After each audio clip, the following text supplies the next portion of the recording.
Hello, everyone, and welcome back to Pushing 10. My name is Matt. I'm here with Scott. The Oscars are days away. Sunday at 8 o'clock on ABC. Tomorrow We night. will be watching, and we are here to uh, put into stone what we think is going to win that night. We're going to hit a lot of the major categories, and then probably discuss a little bit of the below the fold stuff as well. Scott, how are you? Good, man. How are you? I'm good. Are you excited for Oscar Every year. for the Oscars? I was talking about this with a woman at my work the other day, and no one I seem to am associated with other than you really cares. I love the Academy Awards. The Academy Awards, I like. I'm a bigger sports fan than I'm a movie fan, and I like the Academy Awards more than say the Super Bowl or the Olympics or anything like that. This is my favorite day of the year. I love the Academy Awards. I love the campaigning. I love the stock of where stocks are. I don't play stocks, but I've always attributed the movie stock on what's rising and what's falling. Incredibly fascinating. So over the course, and we'll get into it a little deeper, the past 3-4 months since the campaigning really started, what was in the lead, what took over, and where things are settling now. Because I was gonna place some bets. Score Bet is Speaking allowing betting of crossing money. over sports and movies, Yeah, you on the sent Academy Awards. I had a few bets lined up last month and I saved them because I was going to bet closer to, I was going to lose some odds, but I wanted things to cement. And a lot of the ones that I thought were locks, I bet against because that's where the tea leaves are reading. And we'll dive into those more specifically as we go. But it's been an interesting campaign season and I love the Oscars. So I'm happy. now. Yeah, you talked about campaign season, and that's really affected my picks leading up to today. It may have something to do with like my internet algorithm through Facebook or YouTube or Google or whatever, but I've seen a lot more Steven Spielberg and Fableman stuff and a lot less, if it ever existed, like Triangle of Sadness and Women Talking stuff. Yeah, it's interesting. I don't know. They haven't really been putting the push for those two films. Certainly not.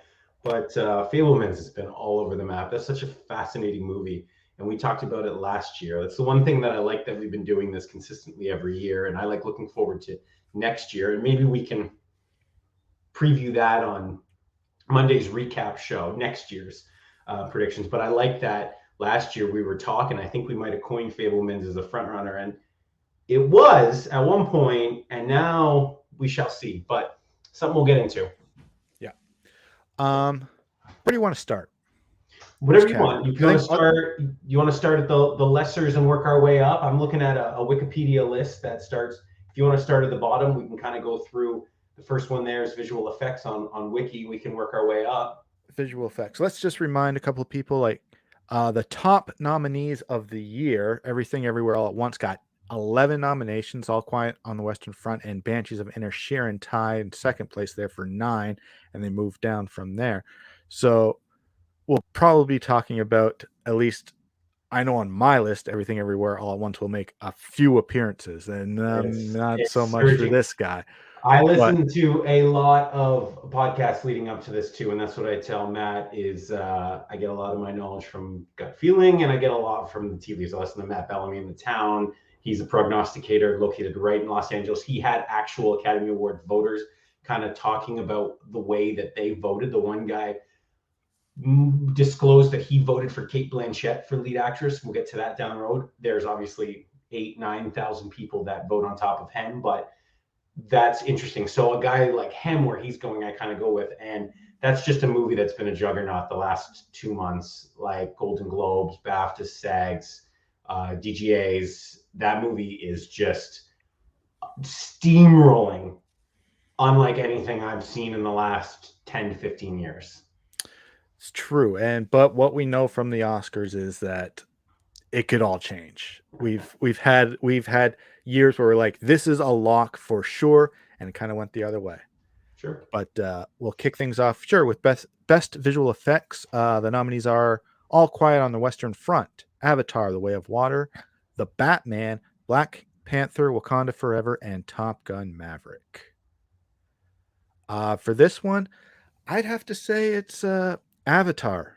Avatar I'm is the heavy heavy favorite. It's minus 3,500 in betting, which means you have to bet $3,500 to win $100, which is outlandish. I just want to specify for you and anybody that may be watching, that is Sure. astronomical. I think it's the second highest odds. There's one that's higher in the acting categories, but this is the what is Vegas would disclose as a lock for Avatar, and I certainly agree. There is no question that The Way of Water isn't winning visual effects.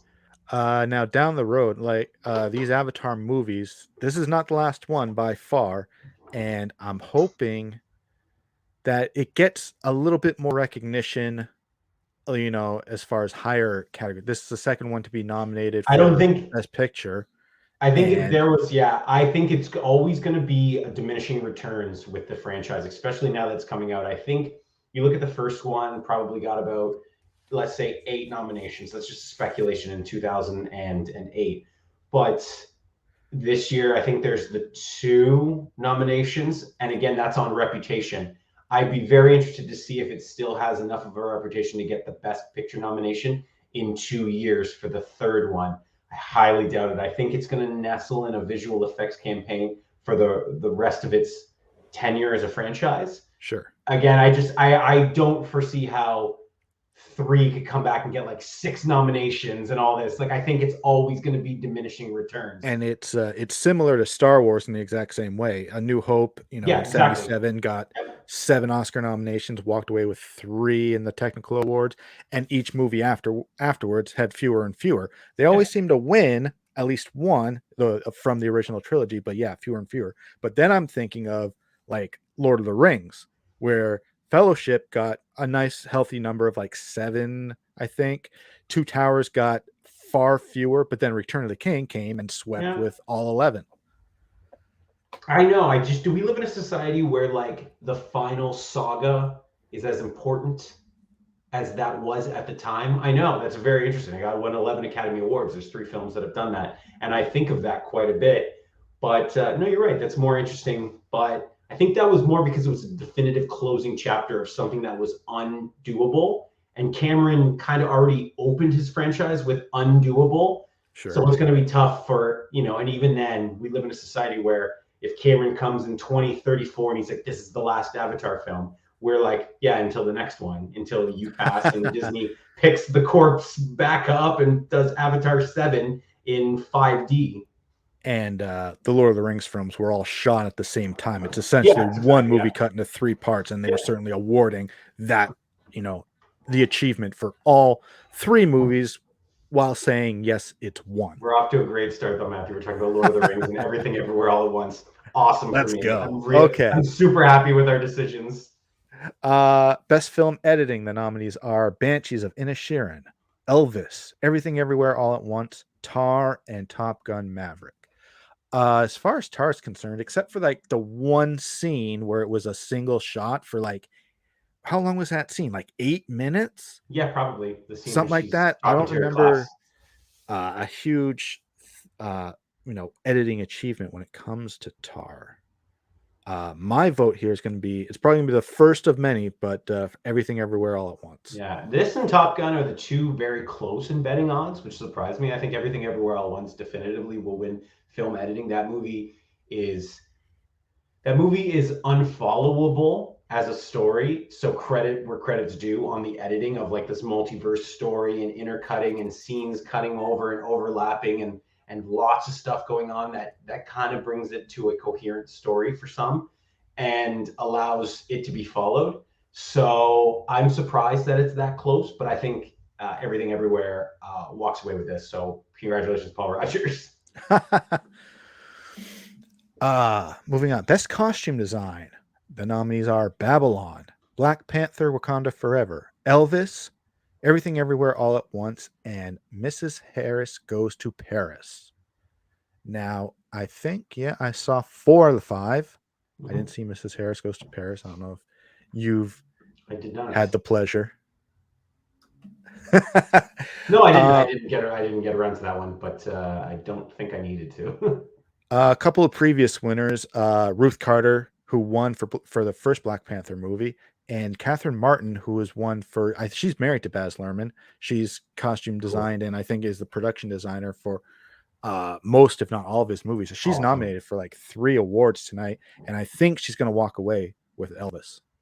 Yeah, I don't think that there's any way that she doesn't. A few pods I was listening to were just going on the Ruth Carter and again, but I kind of think that again, it's always diminishing returns. Like she won for the first Black Panther, and that was a revolutionary experience, and especially visually.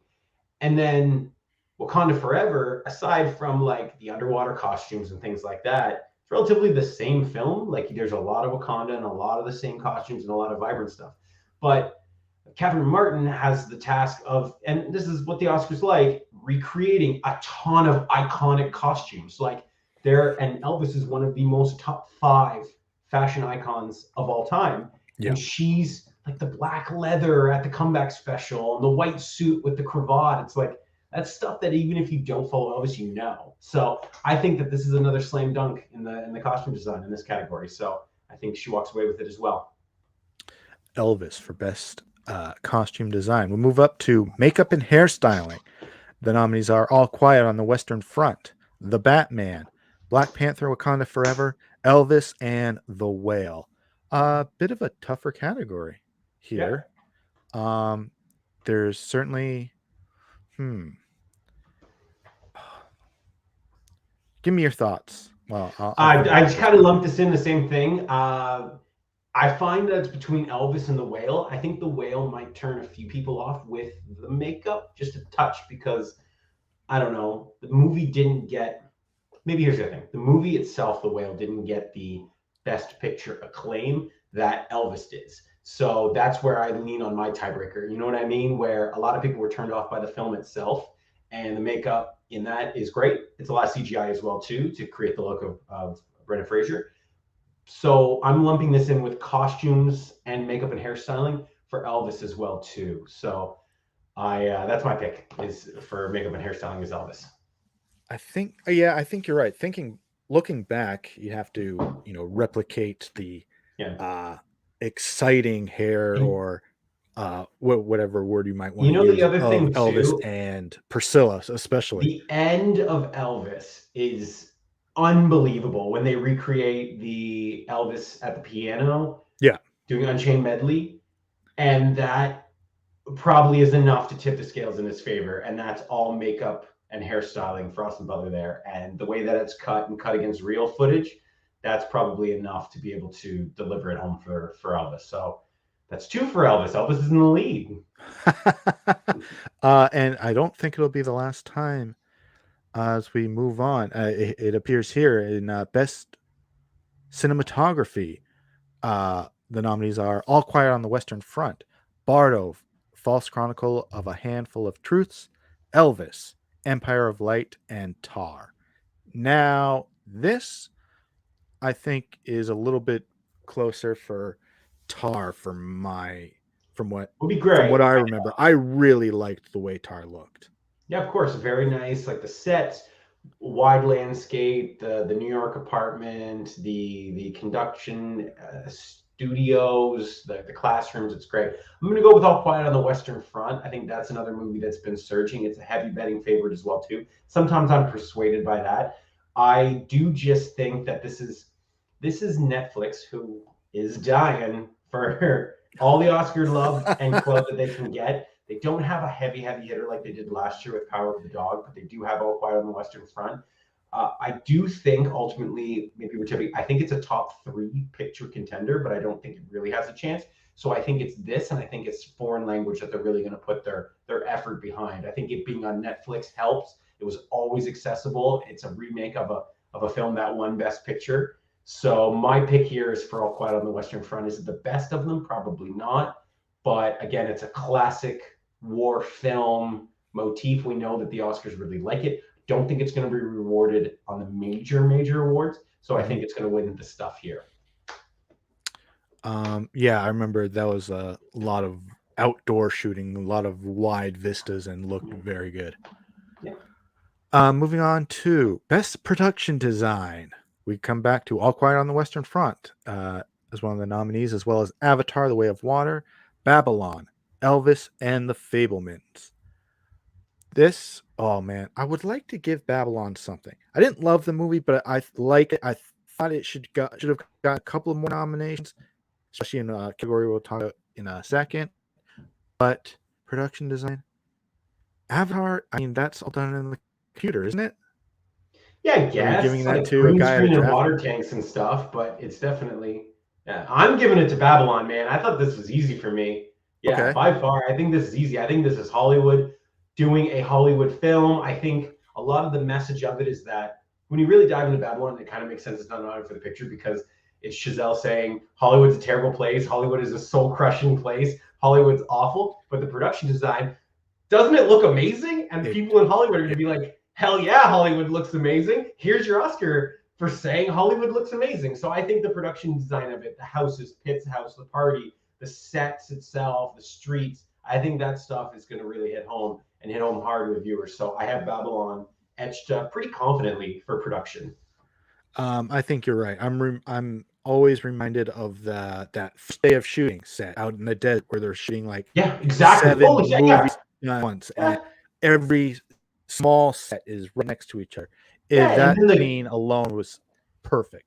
I know, that's exactly. And then when Pitt comes and the sun's coming down and they shoot it, and it's just like, yeah, this looks amazing. And then back at the parties and stuff, and even the sets for the Tobey Maguire stuff in the third act of the film, as you dive deep into the levels of hell, that's easy for me. Uh, yeah, we agree. Babylon, take that. Best sound, All Quiet on the Western Front, Avatar, Way of Water, The Batman, Elvis, and Top Gun Maverick. Oh, now we just spoke off camera about Top Gun, and if it had been released in 2020, would the only nomination it get be for sound. So I'm wondering if Scott, that is your hint to your pick as Yeah, yeah. Top My Gun. pick here is Top Gun Maverick. I thought, and that's what I said, is if it came out, whether or not COVID existed, because this movie famously got pushed back. Tom Cruise wanted the theatrical experience at full capacity. He got it, and it was fantastic. Summer 2022. But this movie was set for summer 2020, and let's just say COVID doesn't happen. This movie comes. I think it does pretty well at the box office. I don't think it's the smash phenomenon that it is. And like I said to you, if this just comes out and it's just a normal year, I think it's theoretically nominated for best sound, maybe visual effects, and as you pointed out, maybe song. But like depending on where we were at 2020, and a lot of 21 movies should have come out that time too. But I don't think the acclaim, I don't think to Cruise in front row at the Academy Awards, and I don't think a picture nomination or a screenplay, certainly not a screenplay nomination as it'll get later. But it's interesting that it's reaping it, and that's great. But yeah, I have it winning here in sound. You have Top Gun. Two movies that I think are missing from this list are Tar and Babylon, Yeah, sure. and that's why it's difficult for me. So you know what? I don't think I'm probably going to agree with Top Gun. I would love a Batman leave with an Oscar, but yeah, I'm going to agree Top Gun. Yeah, sure. Be funny if Batman won for what is it, makeup and hairstyling, That'd be and it was terrific. I kind of love like it. Suicide Squad. I know, and Suicide Oh Squad yeah, would have won a that few right. years ago, and it That's could. right. And like Farrell's there, and what would they did for Farrell and Farrell shooting the Penguin? Yeah. It seems like it's kind of lining up to like be in the public conscious, but yeah, we shall see. What do you got next? Up next, we'll do original song. First up is Applause from Tell It Like a Woman, music and lyrics by 14-time Yeah, nominee girl. Diane Warren. Sure. No wins for her. She did receive honorary Oscar earlier this year. We'll see if she walks home with a competitive statuette. But she is up against the likes of Lady Gaga, who has Hold My Hand from Top Gun, Lift Me Up from Black Panther by Rihanna and Ryan Coogler, Not To from RRR, and This Is Life, Everything Everywhere All at Once. I am picking RRR. Yep, Not that's a Not heavy To. betting favorite as well too. You know, I'm kind of every year that passes. When I was in high school, I really liked this category. I thought it was really interesting, and now that I get older, I'm kind of over it. I think that this doesn't really serve a purpose in the Academy Award. I think if we were, I think this is like, how is this not more of like a Grammy thing? And I know we have songs for movies and stuff in their awards, but I just think like when you look at it, RRR and the Natu Natu is so instrumental to the scenes in the film, and they tie into the story of the film, and they're in the film. The rest are just end credit scenes, Yeah. songs. And that's, I'm like over it now. And like, I remember Lose Yourself and Eminem, and I'm like, wow, is this the apex of the Academy Awards? And it's just not.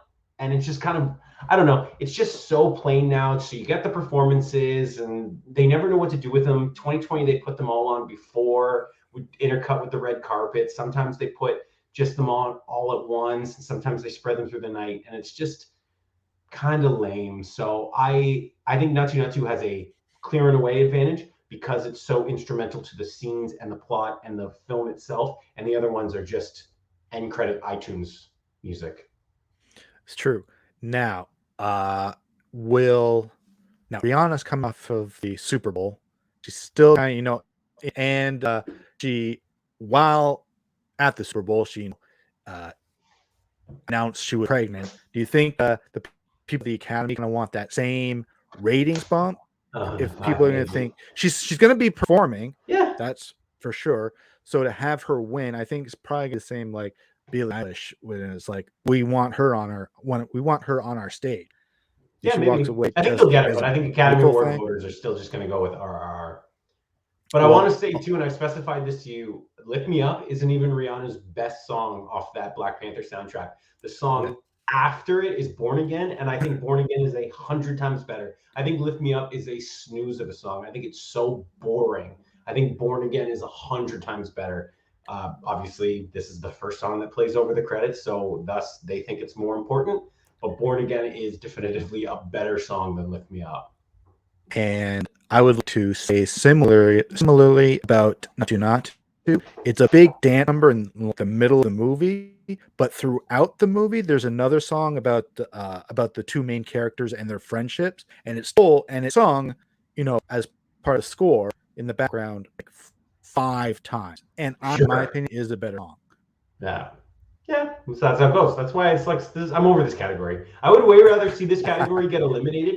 Here's two things. I'd rather see this category get eliminated and maybe do one of two things: a casting Academy Award, a stunts Academy Award, Yeah. or you split up the acting. Somebody brought this up on a podcast. You split up the acting. You do 5 nominees from both sexes for a portrayal of a real character in here, and then you keep the lead actor and actresses for original new characters. Hmm. And if you play a real character like Austin Butler or anybody else who's portraying a real life person, they get nominated together and it's not male or female, it's just the best performance portraying a real life character. Will Smith Mhm. would have won this last year, so on and so forth. And I think those three I like more than original songs. So if this were to ever disappear, it won't. We're in the 95th year. They're not making changes now. Yeah. But if they did, I'd be way happier with one of those three. Um, Next is Best Original Score.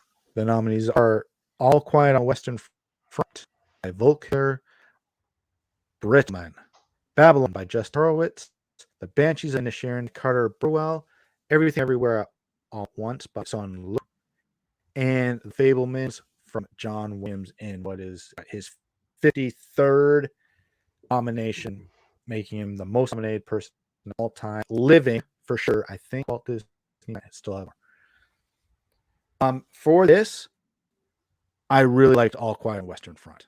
Yeah, I've seen people picking it. I've made some betting picks. I'm going Justin Hurwitz. I probably am gonna regret it. This might be the one that kills me. I'm gonna go with it.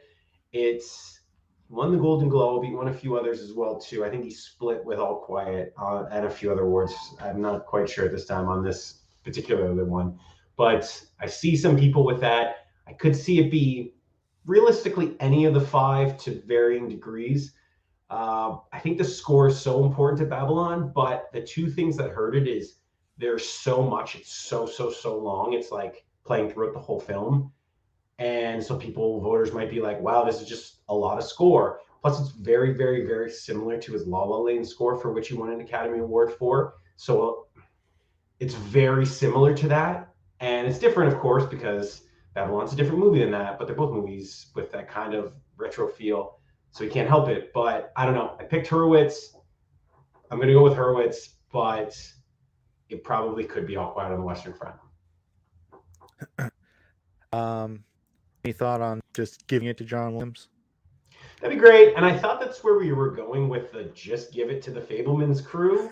But that's what I thought last year. I was like, it's gonna be Williams and Spielberg with their Oscars. They're gonna have a nice photo. Like, what a time to be alive. And I just think we're not gonna do that. So that's yeah, fine too. I was looking through. If we can, we'll get to it. I was looking through like the Fableman nomination and all of the previous winners, and I was thinking in my head, Steven and all his boys won in a single year, and did for Schindler's List: director, picture, score, editing, cinematography. Him and his, I'm sure there's a picture some with him and his crew that he's used since then, all holding Oscar. I don't think that'll be the same this year, but for anybody who was like a big Spielberg fan, it's happened once before. We're gonna move up to Best International Feature Film. This one is pretty much a lock as far as we're concerned. All Quiet on the Western Front, Argentina, 1985, Close, EO, The Quiet Girl. And I don't think there's, when a movie is nominated for Best Picture and then nominated for International Feature film, and it's in the discussion, I don't understand this. The Academy Award says this is one of the 10 best films of the year, and it's nominated for all the foreign films too. It's the biggest lock of the century. Actually, I think this is the biggest lock. I think this is minus 8,000. Yes, this is minus 8,000. So you have to bet $8,000 to win $100. So on All Quiet on the Western Front. And then there's the acting one that's minus 5,000, and then two that are minus 3,500. But it's like, it's good enough to be the best movie. It's going to suplex the other four nominees in international film. Agreed. All Quiet on the Western is winning. Best Animated Feature Film: Guillermo del Toro's Pinocchio, Marcel the Shell Shoes On, Puss in Boots: The Last Wish, Sea Beast, and Turning Red. Of these 5 nominees, Pinocchio, I think, is the most, fascinating to watch, certainly the most fascinating to look at as far as animation is concerned. You don't sit there and say, well, you do. You sit there and say, how did they do that? And that's kind of what I want from an animated film. Okay, GDT, Academy darling on the stage. We love him. He's got clout. Pinocchio's going to win. Again, this is tied for third odds. It's minus 3,500 along with Avatar. So this is a heavy, heavy favorite in Vegas. So I also have picked GDT's Pinocchio to win animated feature. So we'll move up to Best Adapted Screenplay: All Quiet on the Western Front, Glass Onion, Knives Out Mystery, Living, Top Gun Maverick, and Women Talking. This is the only nomination. No, this is the only nomination. Well, that's not true there. Yeah, Sarah Paul's only nomination for Women Talking, for the screenplay of Women Talking. Not my favorite movie. I wouldn't mind her winning. This category is tough because I would love Glass Onion. I love that movie. Yeah, I think hilarious. Glass Onion had a hot minute around Christmas where I said to you, I thought that would win adapted screenplay. I thought Rian Johnson, and it kind of lost any steam. And that's kind of what happens with streamer movies. They come really, really, really hot for that 4 or 5 days when the whole world is watching it, and then it's just kind of forgotten. So I, for 1 minute, had this in the lead, but I think it's pretty cemented to Women Talking and rewarding Sarah Pauli for this. I do. All right, I'm gonna, because that was very the movie is all talking. It's chatting. Someone was sat at the computer typing all that dialogue out, or adapting it from the book before. It's acted very well. Everyone delivers that dialogue. Terrific. And Sarah Pauli, Canadian home team. I hope she walks away with an Oscar as well. Yeah, and this is the same thing too. If we're looking at like the inner workings of the Academy Awards, kind of spreading the love for everything, and we'll talk about one that might play a little disruption to it. You know, All Quiet won over here, and Babylon wins here, and Top Gun wins this, and Elvis wins this, and Women Talking wins this. And it was very prevalent last year when we saw Coda win this, but Power of the Dog won director, and so on and so Yeah. forth. So you're kind of looking at this that I feel at this, Fablemans and Tar are kind of being blocked out, and that's just kind of what happens. But by giving Women Talking this, you acknowledge this here, and you acknowledge something else here. So possible. We'll talk about with the next category about the rewarding everything, all Okay. the movies. So So, best original screenplay then. Banshees of Inisherin, Everything Everywhere All at Once, The Fableman, Tar, and Triangle of Sadness. I would like Steven Spielberg to win because it's the one award he doesn't have. He's won Best Picture, Best Director, Best Screenplay. It's a very personal script, obviously. I don't think he'll win. I think it's going to the Daniels, though, for Everything yeah. Everywhere All at Once. As far as originality is concerned, it's the most original from this list. So completely. After now, here's the thing. I also pick the Daniels for screenplay.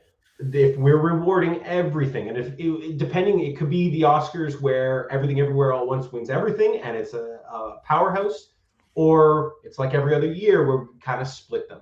And Martin McDonagh has a little bit of Oscar clout. He did 3 billboards outside of Ebbing, Missouri, and he was nominated for Best Picture. Didn't win that year, but was nominated. So he's kind of got a voice in the room with voters and some sway.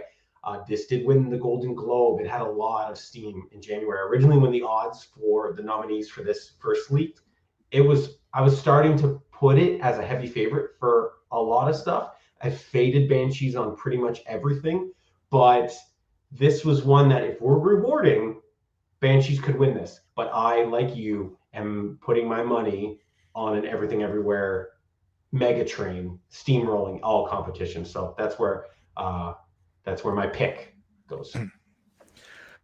Come to what I think is, and you'll tell me if I'm right about as far as odds are concerned, the toughest pick Yeah, of the night.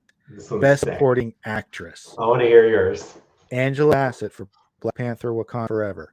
Hong Chow for The Whale. Carrie Condon for Banshees of Inisherin. Jamie Lee Curtis for Everything Everywhere All at Once. And Stephanie Hsu for Everything Everywhere All at Once. With the exception of Hong Chow, I think everyone else left with an award this season. Yep. My pick is going to be for Angela Bassett. Okay, great. So this is one that I have on my bets, and I'm very stressed out about this. I put money on this, and it kind of hinges on my whole parlay. And it's a big payout, so I'm really like, I need them all to hit. So I was really into Bassett. I'm like, okay, this is great. We're gonna reward her. She did the Golden Globe. She's up there. Like, we know her story. Everyone's talking about Tina Turner, What's Love, and she didn't win that for that. The one reason why I thought she would win for this is because she's kind of like the Queen Shepherd on that set that gets back to filming after Chadwick's passing. So if you're going to reward, and this is how I look at movies and I look at the Oscars. If you're going to reward somebody, reward the veteran hand who kind of held everyone together in the passing of the star of the first film. He's gone. Angela Bassett steps up, has a good role and a meaty role, but also for the behind the scenes stuff of being like the mother to the actors in it and helping elevate them. But recently, there is so much Jamie Lee Curtis love. People are going nuts. Her odds are swaying. So I'm kind of getting swept up in that too, because she's not a nobody. She's been around for 50 years. She's one of the most famous actresses of all time in every decade. A iconic film. She has been prevalent throughout her career. Other thing too, and she got a big acclaim for this at the SAG Awards. There's this big thing on, and here's the thing. I thought of this while I was driving today. There's this big thing on nepotism babies. There was a big article back in January, and she has been at the forefront of being proud to be a nepo baby. And I think Hollywood is going to say, She's a Nepo baby, but she's our Nepo baby. And she's been an actress since she was 17 in one of the biggest franchises of all time. And she's just been chugging along. And I think EEAO is a tsunami. And I think she's a part of it. So I put Jamie Lee Curtis winning her first Academy Award on my parlay. And I'm worried about Angela Bassett. And I'm super worried about Stephanie Hsu. And I'm super duper worried about Carrie Condon, who a lot of people like Variety, Entertainment Tonight, and some other sites had picked. So again, my pick is Jamie Lee Curtis, and I'm going to be holding my breath during this. And well, you may not have to hold it very long. This is usually the first award of the night. Yeah, I know. So everyone will certainly be on there at the edge of their seats, and then that one gets announced, and then they'll go do something else and wait for the other. I think yesterday, so back in January, I had Angela Bassett. I was prepped for it.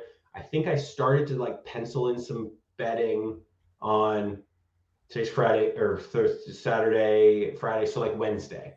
And I had Angela Bassett. And I listened to a bunch of pods, and everyone's picking Jamie Lee Curtis or Carrie Condon. Yeah. So I'm going JLC. Nepo baby. So let's give that Nepo baby an award. So, yeah.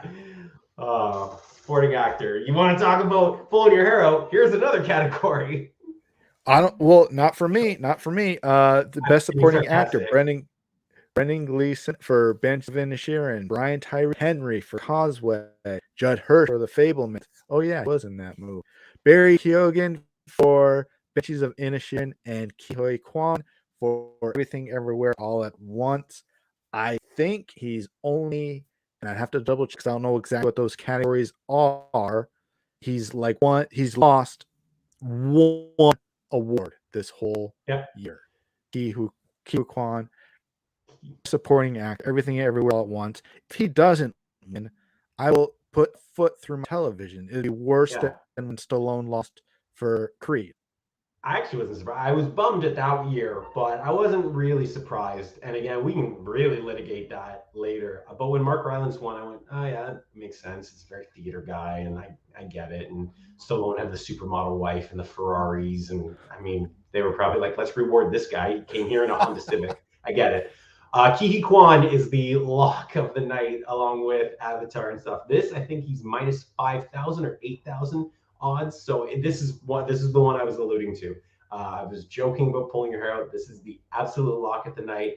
The Academy Award is going to put this award, which is always first, but they're specifically going to put it on first because he is an absolute shot of adrenaline. He is going to open the show. He is going to give one of the most rousing, best speeches of the night. My prediction is when he wins, it is a Cuba Gooding Jr. level of excitement, of applause. I think everyone will be hooting and hollering, and I think it's going to give the show the necessary bolt of adrenaline to get in the next stage and kind of get over the hump of, and we'll talk about Kimmel, of what Kimmel's doing. Go either way, be okay. But I think they're going to go to this and they're really going to bank on it. So I think that this is the lock of the night, Ke Quan for Best Supporting Actor for Everything Everywhere All at Once. I'll have very likable person in a very unlikable film. I'll have my Beta, the Goonies Funk Pop in my hand for good luck, but I don't think he's going to need it. Best Actress. The nominees are Cate Blanchett for Tar, Ana de Armas for Blonde, Andrea Riseborough for To Leslie, Michelle Williams for Fabelmans, and Michelle Yeoh for Everything Everywhere All at Once. It's been, 50-50 between Cate Blanchett and Michelle Yeoh this season. I'm certainly going for Michelle Yeoh because I would refuse to believe that they give Cate Blanchett a third rather than any of the other ones their first. I truly am. Here's the thing. I think that the votes, the tabulations are going to be whatever. It will be close. It'll be 51-49, or more specifically 48-47, and then the final 6%, however, split amongst the other girls. But I never really believed Cate Blanchett was in on this. I think this will be one that we look back and we're like, wow, that was one of the all-time great performances, but it didn't win. Michelle Yeoh has been in Hollywood films for 30 years. She is in some of the biggest films of all time. And she does an absolute ton in this film. I mean, Cate Blanchett has one or two gears in Tar, and she's the best actress working. We know that she has 2 Academy Awards, a lead and a supporting actress, and she has her level in Tar. She's very stoic, and she loses it at the end, and she delivers these long monologues, and it's incredible stuff. But Michelle Yeoh, and I won't besmirch her on this, she goes at like 6 different volumes in 50 different directions, doing Yes. physical action, comedy, everything. It's unbelievable. I did see this movie in theaters a year ago. I think it came out late last March or early April last year. It's almost 12 months. It was the weekend of last year's Academy Awards, but I think they were pushed back last year. So go figure.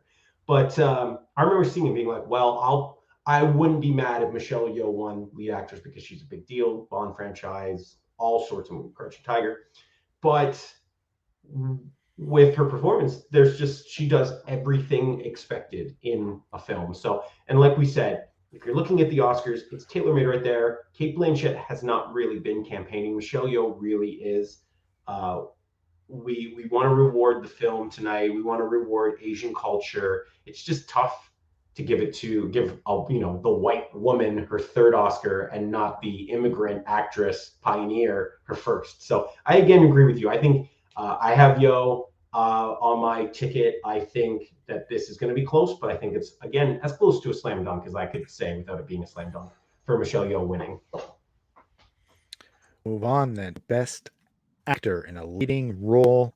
The noms are Austin Butler for Elvis, Colin Farrell for Banshees of Inisherin, Brendan Fraser for The Whale, Paul Mescal for After Sun, and Bill Nighy for Living. This is one of the categories we're talking about certain movies, staying relevant as far as campaigning is concerned, and the other ones falling down. I almost forgot Austin Butler was even nominated this year. Mm-hmm. So for me, it's either Colin Farrell or Brendan Fraser. I am going to pick Brendan Fraser. I haven't even seen The Whale yet, but I have heard a lot of people talking about how great it is. The awards record for him kind of speaks for itself. He's been crushing it all season, and I'd like to see the cast of Encino Man walk away with Oscars. That's Him what I'm and saying. would be terrific. It just seems so set up, especially Brendan Fraser and Michelle Yeoh. They had the Mummy connection, so when you see them for the photo, they worked on, I believe, the third Mummy film together. So it's interesting. So this is very close. I've kind of, I've had everybody in different positions on this. I thought Colin Farrell after the Golden Globes, because of how he's reinvented himself, how he's kind of a very captivating presence, and how he'll be rewarded for kind of transitioning his career. He's in 4 films last year, 4 very different films. And then there's Austin Butler, who again is a newcomer, but he's doing a kind of performance that is largely recognized and rewarded by the Academy. And it's playing a professional musician, and that's been rewarded for years, most recently as Rami Malek playing Freddie Mercury. So are we going to have that situation again? I'm going to give it to Brendan Fraser because I just think in his campaigning, he is just an utmost likable person. I think the aw shucks attitude, I think the return, I think kind of the whistleblowing that he did against the Golden Globes and the guild there is kind of working in his favor because he's speaking out and he's kind of being rewarded for that. But definitely deserves it. Again, this is another one that I think is close. I'm kind of a little worried, but shouldn't be. I think they'll say Brendan Fraser's name, and I'll let out a big after. But I think it's pretty much a 3-horse race with Butler and Farrell kind of trending a touchdown, and Fraser staying kind of stagnant. I think it was his win at the SAG that kind of reaffirmed, well, if he's going to win, voted by his peers, and a lot of these people who have Screen Actors Guild credentials are going to be voting in the Academy Awards too. I think that kind of kept me level on picking Brendan Fraser as well. I think you have the year more than I do. This is the first time in a long time that all 5 nominees are first-time nominees for best actor. So I was just going to say too. So this is going to be one year that we're going to get a fresh winner in this. Not one of these has ever won before, which is super cool. I remember about 10 years ago, the supporting actor nominees were Tommy Lee Jones for Lincoln, De Niro, Christoph Waltz, I'm blanking on the other two. They had all won before. So Yes. somebody was going to win their second Academy Award. And I thought that was super cool too, because I was like, oh, these are all people who have varying levels of power within the Academy, because they've all been picked to win. It was the year Christoph Waltz won for Django, but that was one year where it was someone was guaranteed to leave with the second award. This is somebody's going to leave with a first, which is very cool. And I'm sure it won't be the last time we see Colin Farrell or Austin Butler nominated for something. They'll get this one day. We'll move up to Best Director. Martin McDonagh for The Banshees of Inisherin. Daniel Kwan and Daniel Schneider for Everything Everywhere All at Once. Steven Spielberg for The Fabelmans. Todd Field for Tar. And Ruben Ostlund for Triangle of Sadness. I think it's going Steven Spielberg. Cool. I thought that would be nice. Be very similar to last year, kind of Jane Campion when she won Best Director, and you're like, okay, you're rewarding this because Coda's going to win Best Picture. They could do that. I was listening to a podcast today that actually broke down since 2000 the number of times the Best Director and the Best Picture have been different, and it's happened different last year, the same 2 years ago. I think in 2010 to 2019, it was the same 4 times, 4 or 5. And so it's 50-50. It's been 50-50 for the most part. And then in the 90s, it was all very similar. I think 8 of the 10 years in the 90s were the same director and picture won. So it's not far-fetched to pick 2 separate. I'm picking the Daniels. They're minus 1,200 on this, so you bet 1,200 to win $100. Pretty high odds. I don't know. Everything Everywhere. It's gonna enjoy it, or better yet, accept it. So I bet that's my pick. Yeah, Steven Spielberg. This is the first time I've actually seen him like openly campaign. He was on Stephen Colbert all last week, I think. You know what? I saw it on YouTube. No, I gotta watch that. He did one episode. He did a whole episode he did his interviews in Steven's office. He doesn't do interviews for TV. He's never done a late night show ever. This is clearly something he wants. Not maybe specifically for him, even though he's putting a lot of himself on screen. He really believes in this movie, and he really wants it to walk away with some awards. I think they're giving Best Director to him for, everything put up on the screen. That'd be cool, and that's what we thought, and I could see it, but I could also not see it. So sure. God bless. Okay, we're gonna wrap things up with nominees for Best Picture. They are All Quiet on the Western Front, Avatar: The Way of Water, The Banshees of Inisherin, Elvis, Everything Everywhere All at Once, The Fabelmans, Tar, Top Gun: Maverick, Triangle of Sadness, When Talking. And I think it's going to be one split years. Steven Spielberg was director, but Everything Everywhere All at Once wins Best Picture. Yeah, Everything Everywhere All at Once will win Best Picture. And it's going to showcase the continuing change of the Academy of Motion Picture Arts and Science, that they will reward quirky films like this. A very sci-fi, very weird, very zany, almost human cartoon film. And I feel like the first domino in their expansion that they did about 3 years ago, was the win for Parasite. That was one where it was like, this is a huge win for cinema, because this film would have never cracked 10 years ago. And I don't think that this film would have really cracked in 10 years ago. But again, it's the stamp that the Academy is going to reward films like this, and zanier films will have a really good chance at succeeding and being taken seriously as a lot of the other films, whether they're period pieces, whether they're war films, things like that. That being said, it would be fun. I'll say this is what a lot of pods are doing too. If you see it all the time in like MVP voting in sports, that it's on a 1 to 10 ballot system. And let's just say everybody else puts Top Gun: Maverick 2 or 3, and All Quiet on the Western Front 2 or 3 as well. So those are the top 3. That's what kind of seems to be the gauge of the top films. Will enough people, I don't think so, but will enough people put Everything Everywhere All at Once as their 10th? I would. will enough Yeah. people, thus causing it to not win Best Picture in a weird roundabout way, because Top Gun Maverick might have 3 first place votes, but it has 9,000 second place votes and it beats it in points. That would be crazy. Don't think that's going to happen, but that could be crazy and would be a sight to see. So of the 10, you have Everything Everywhere at 10, Top Gun at 1. So if I had a real vote in a real ballot, I would put Yeah. Everything Everywhere All at Once would be my 10. I have made no qualms about it. I did not like that film, and I won't litigate it here. This is a celebration of film. Let's celebrate films. But that's my 10.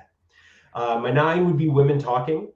Triangle of Sadness would be my 8, which I thought I would have hated, and I didn't like the middle, but I thought the first and third acts were good enough to carry it, so that would be my 8. All Quiet 7, Fableman 6. I thought they were just good, okay, throwback classic films. Didn't get me worked up one way or another. Avatar at 5. I thought that was just a fun experience. I thought it was fun. I like James Cameron. Maybe I'm being biased. I like James Cameron more than Spielberg. Certainly, you like Spielberg. I'm going to throw my hat in the Cameron camp. My number 4 was Elvis. I just thought that was, again, kind of a throwback to the films I really liked when I was a kid and growing up in teen. I loved Ray. Now, I know that the politics behind it and playing a biopic sometimes can be lame, but again, it was a very enjoyable film. I've seen it 3 times. I like it every time. I like Hank's performances too. My number 3, this is where there's a big gap into my 3. Tar, Banshees at 2. I think that those are just superior films, high level quality on what I could watch them every day, what they're achieving. And then my number 1, maybe it's not the best film, but it's just, I get swept up in the fever of it, and I've seen it 5 times. Is Top Gun Maverick. I love Top Gun Maverick. So Top Gun Maverick would be my 1. So that would be my ballot if I had a vote in the Academy. I love Top Gun Maverick when I saw it in theaters. I saw it in D-Box, so my chair moved with the plane and everything. When as soon as from the very moment they hit the Bruckheimer Simpson logo, I was like, oh, they care. The music and the opening credits, I was like, let's go. And I thought the movie was terrific, and I've said it before, terrific sequel to Top Gun. I on my second viewing, which was at home on the couch, I obviously didn't have the exact same experience, but I rewatched it just to see what everyone was really talking about, because a lot of people thought Tom Cruise got snubbed for Best Actor, and I watched it again. I was like, nope. I think the movie is good, but yeah, it's good. Wow, people really blowing it up.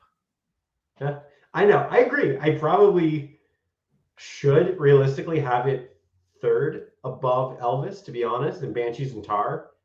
But I don't know. It's my list. So if enough people do that, do you have your list? I don't have my list. I'll just go through a couple. All Quiet I saw on Netflix was good, really long. I didn't even bother pausing it when I went to like the bathroom or to make popcorn, or even have to think I had all 3 meals in the span of that movie. Avatar saw in theaters, thought it was great. Can't wait for the 3rd one. The first one was fine. The second one had my curiosity, but now I'm ready to continue with that franchise. Banshees I saw at home, liked it very much.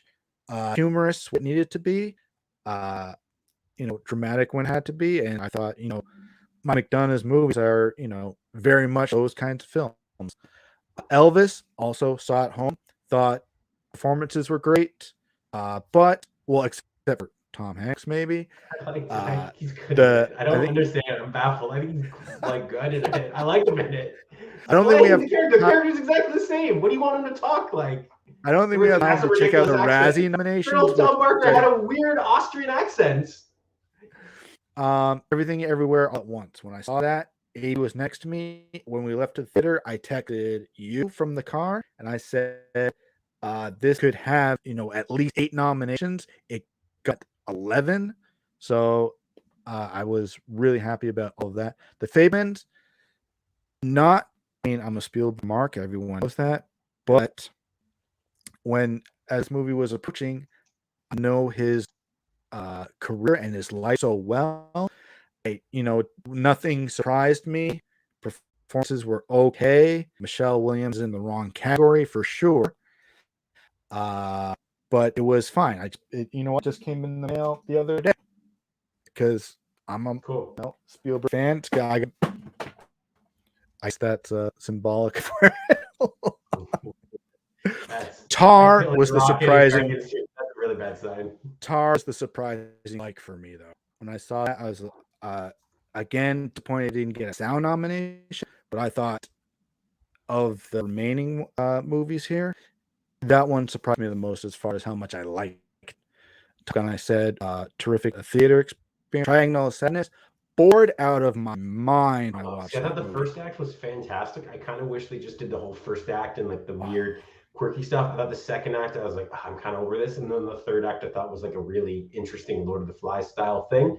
But I was shocked that I didn't hate it as much as I thought I would. I admit, I thought I was going to hate it, but I thought Yeah, it was interesting. But I like we the dinner table conversation about who should pay for dinner.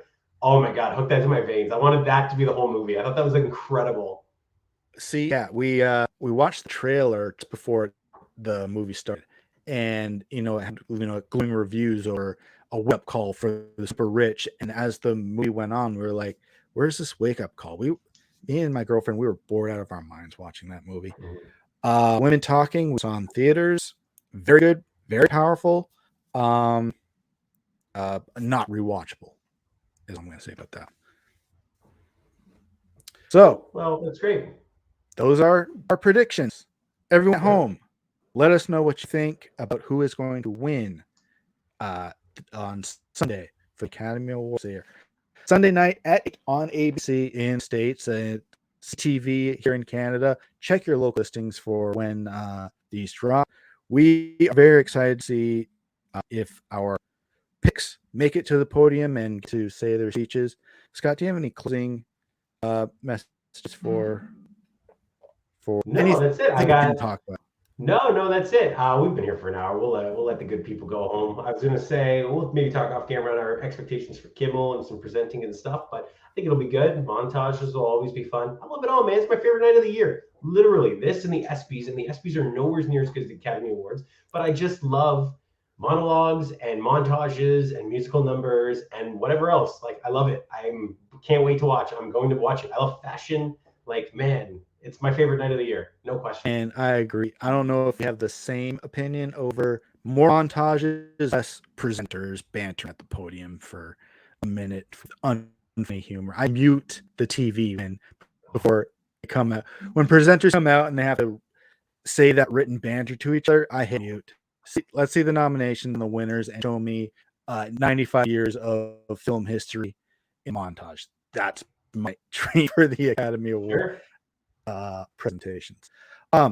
So with that, everyone, don't like, share, and subscribe. Head over to Mack Entertainment on Facebook.